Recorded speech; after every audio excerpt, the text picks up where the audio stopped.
Lately, I've been thinking a lot about fulfillment. Not in the casual, I should do more yoga or enrich my mind with love from hobbies kind of way, but in that quiet, uncomfortable way. The kind that creeps in when everything's technically fine, but something still feels off, like you're living around your life instead of inside it. Just to give you all a little background on my life. I graduated from university around a year ago this time. I enjoyed my undergrad for what it is worth losing my high school graduation and first year of college life to the dreaded COVID pandemic.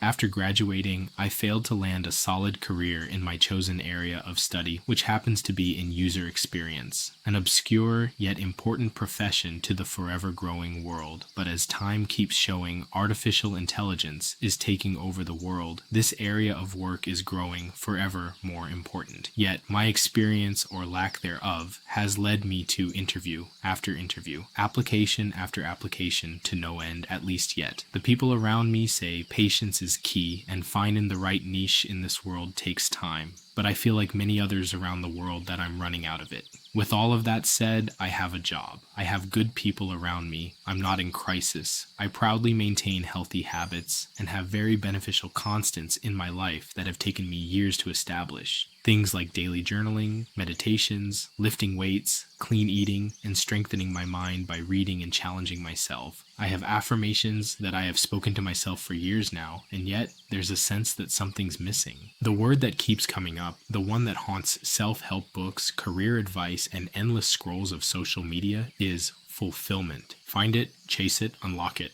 There is so much guru talk around the idea of fulfillment that I get told that certain actions and ways of thinking is going to fulfill this prophecy. But when I stopped and really asked myself what fulfillment actually means, I couldn't answer. Not clearly. And the more I looked around, the more I realized I'm not the only one.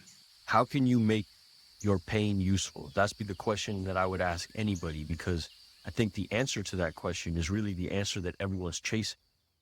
What makes me human is my suffering.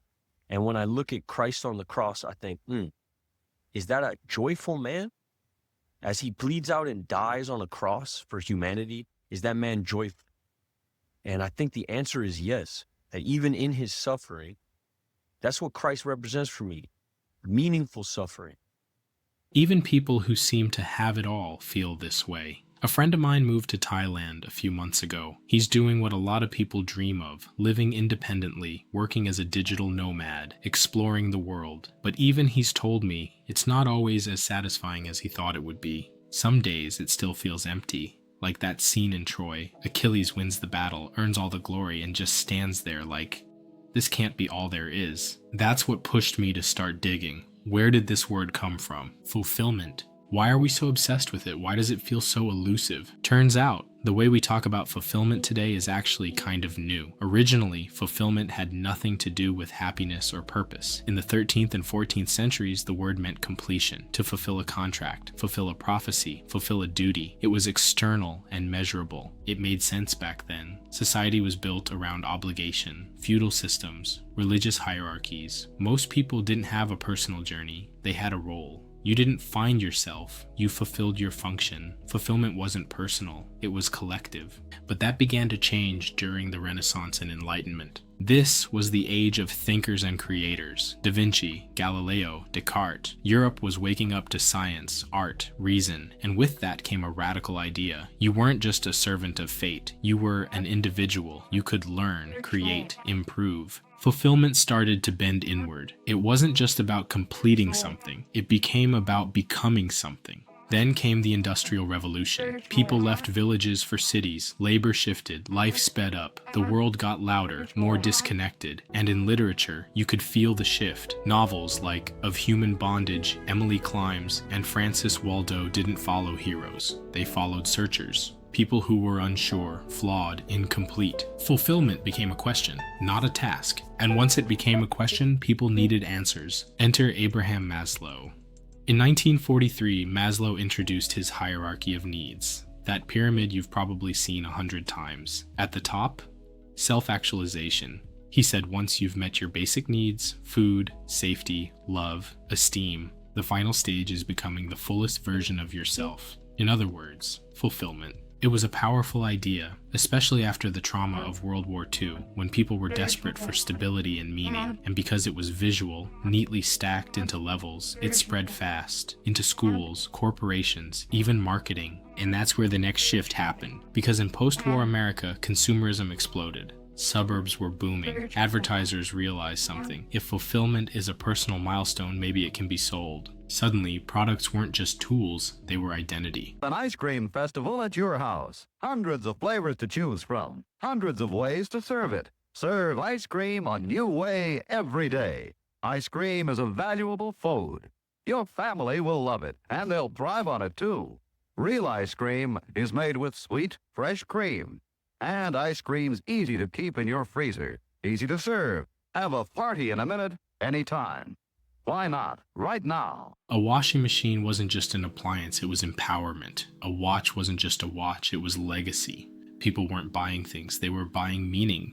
And by the 1980s and 90s, neoliberalism took it further. Deregulation, globalization, branding. The idea took root that everyone was their own product. Your career wasn't just what you did, it was who you were. Success became identity. Productivity became morality. This is where privatization really picked up globally, and current-day privatization is ruining a lot of American entertainment today. This is something that I find very interesting to dive deep into, and if that is something you would like to see, let me know in the comments. And then the internet happened. By the 2000s and 2010s, social media took this performative version of fulfillment and put it on display. You didn't just have to be fulfilled, you had to look fulfilled. Your feed had to project purpose, peace, ambition, hustle, authenticity, gratitude, all at once. And if you didn't feel those things, it felt like something was wrong with you. But here's the thing, none of that pressure existed when fulfillment simply meant carrying out a promise, or becoming more virtuous, or aligning with your nature. This new definition, that fulfillment is a glowing internal state you're supposed to unlock like a life achievement badge, is modern. It's shaped by psychology, advertising, and capitalism. It reflects a world that says if you don't feel whole, you just haven't bought, meditated, achieved, or healed enough yet. But historically,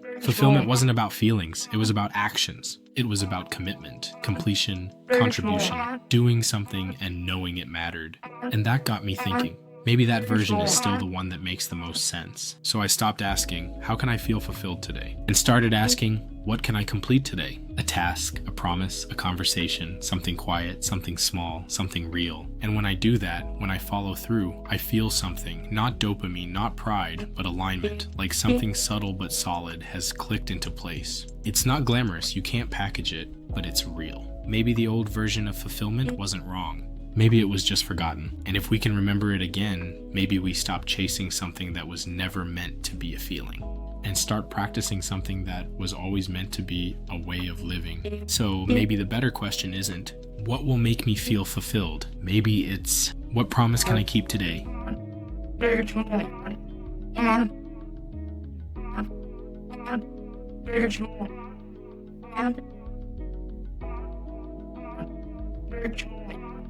And